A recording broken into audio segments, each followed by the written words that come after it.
Shout out to my guy Taj, all the other trainers that's involved in today's event. A lot of kids in the gym gonna come through and speak for about 15, 20 minutes from the segment.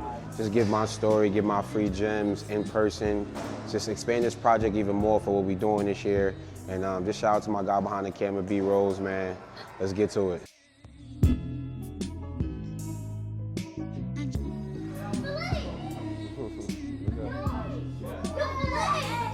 What's up, baby?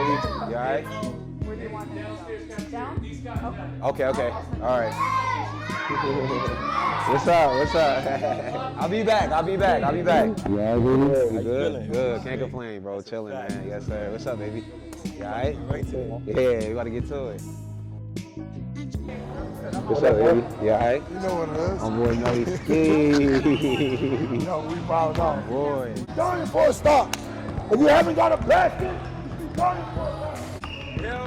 Ali Hobbs. What's up, baby? You all right?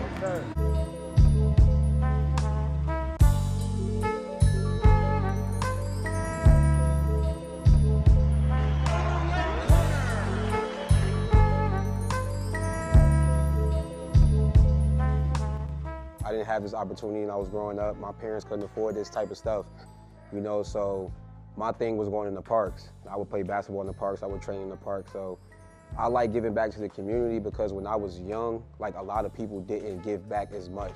They didn't want to give back, you know, so I wanted to do that when I got older because there wasn't a lot of eyes on me, so I always come back when there's anything to do with the youth. So I'm a social media influencer, I'm a professional athlete, I played overseas. Basketball can take you a lot of places, but you just got to take it very serious. You know, it's kind of like a job. You could love it, but as the levels get higher, it turns into a job and it becomes into something that you have to put work into every single day. So when I was younger, you know, I was like a shy kid. You know, I was in the back. I didn't really want to speak too much. I didn't want a lot of attention on me, so that kind of clashed with basketball.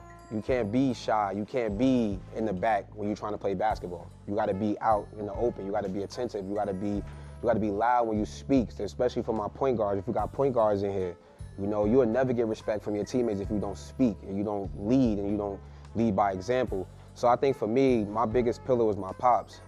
You know, my dad bestowed stability in my life. You know, he always taught me to be attentive.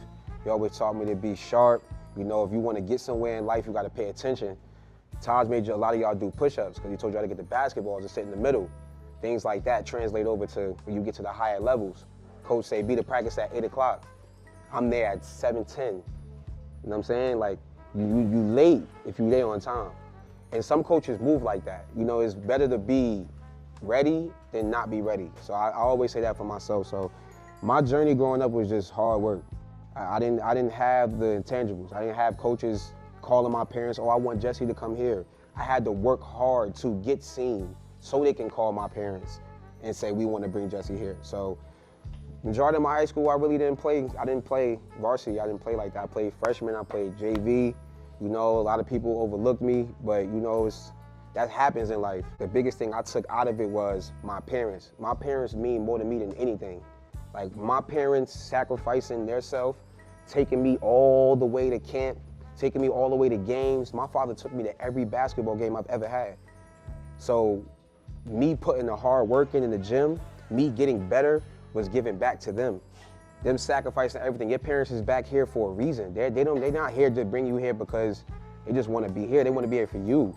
They want to see you guys be great. They want to see you guys excel in something that you love to do. You know, and I think that's why I love my parents so much. Maybe it's things that they missed growing up, so they don't want us to miss it. You know, so that's my journey, man. Like I say my journey is an underdog's type of story because I really had to overcome a lot, just not even in life, just myself. And I have a project called Free Gyms where I give free knowledge on my Instagram page to the youth. And I do that because I was a young kid spiraling out in my mental, trying to figure out who I was, not this world. You gotta figure out who you are. You gotta find you. Because when you leave your parents and you get out in that real world and there's nobody to say, hey, relax, or hey, don't be with that person. You gotta figure out who you are in amongst a group of people. Don't change yourself. Stay true to you. You get around a group of people, be you. If they can't accept you for who you are, them not your people. And that goes a long way with basketball, you know? So that's a little bit of my journey, for sure. We got a solid panel, it was good. Just trying to rap to the kids, get a free gyms, let the project keep going. My boy really be holding it down though behind the camera, you heard?